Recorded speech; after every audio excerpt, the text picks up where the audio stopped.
कृष्ण पूर्ण अवतार हैं, वे योगेश्वर हैं, रास के नायक हैं, मुरली के सम्राट हैं, तो गीता के जनक भी हैं। इसलिए उनकी भक्ति मन का उत्सव बन जाती है। तो जब उनके समक्ष समर्पण करता है तो गोपी बन जाता है। जन्माष्टमी हमें श्री कृष्ण की भक्ति और समर्पण की शक्ति प्राप्त करने का अवसर देती है, जो इस वर्ष 26 अगस्त को है। जीवन में ऐसा कोई कार्य नहीं है जो भक्ति और अध्यात्म की शक्ति से पूरा ना हो सके।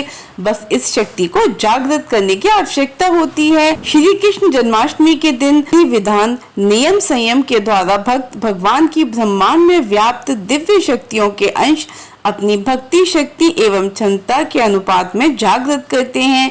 श्री कृष्ण का जीवन और उनकी लीलाएं यह संदेश देती हैं कि सच्ची भक्ति और समर्पण से न केवल भगवान को पाया जा सकता है, बल्कि जीवन की अधूरी अभिलाषाओं को भी पूरा किया जा सकता है। फिर चाहे वो संतान प्राप्ति की अभिलाषा हो या धन वैभव ऐश्वर्य की प्राप्ति अथवा दुख निवृत्ति। आज के समय में भी देश विदेश में श्री कृष्ण जन्माष्टमी पर असंख्य भक्तों के मन का उत्साह द्वापर युग की याद दिलाता है।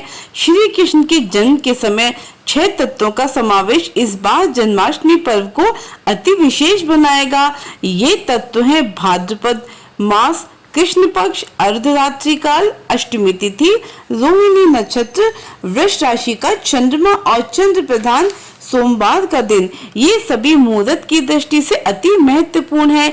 इन सभी 6 तत्वों का समावेश बहुत कठिनाई से प्राप्त होता है। ग्रंथ के अनुसार भाद्रपद कृष्ण अष्टमी यदि रोहिणी नक्षत्र और सोमवार से संयुक्त हो जाए तो वह जयंती नाम से विख्यात होती है। जन्म जन्मांतर के पुण्य संचय से कृष्ण पूजन का ऐसा दुर्लभ योग मिलता है।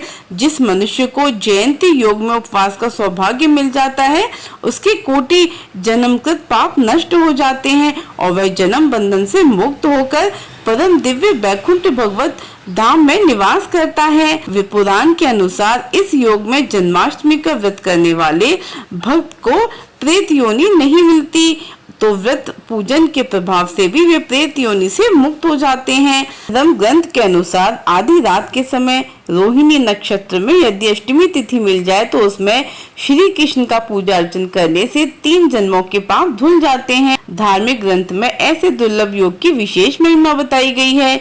श्री कृष्ण की बांसुरी सभी जड़ और चेतन का मन मोह लेती है, इसीलिए मनोकामना पूर्ति के लिए इस दिन भगवान श्री कृष्ण को बांसुरी अवश्य चढ़ाएं।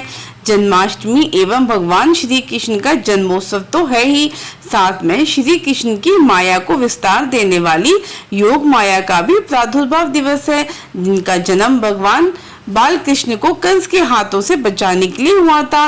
भगवती योग माया ने कन्या के रूप में उस युग में जन्म लेकर मानव जाति को यह दिव्य संदेश दिया था कि कन्या का जन्म बलिदान के लिए नहीं होता है। कृष्ण जन्माष्टमी व्रत, उपवास, पूजन, भक्ति के द्वारा ईश्वरीय चेतना हमारे अंदर विकसित होती है। मन से नकारात्मक का अंधेरा दूर होने लगता है। जिस प्रकार श्री कृष्ण जन्म के समय उनके माता पिता की जंजीरें अपने आप टूट गईं और कारावास के सारे द्वार खुल गए, उसी प्रकार कृष्ण के सच्चे भक्त के भीतर अहम और विकारों की जंजीरें टूटने लगती हैं और मोक्ष अथवा आध्यात्मिक प्रगति के बंद दरवाजे खुलने लगते हैं। जय श्री श्याम, जय श्री राधे। आप सभी को जन्माष्टमी पर्व की बहुत बहुत शुभकामनाएं।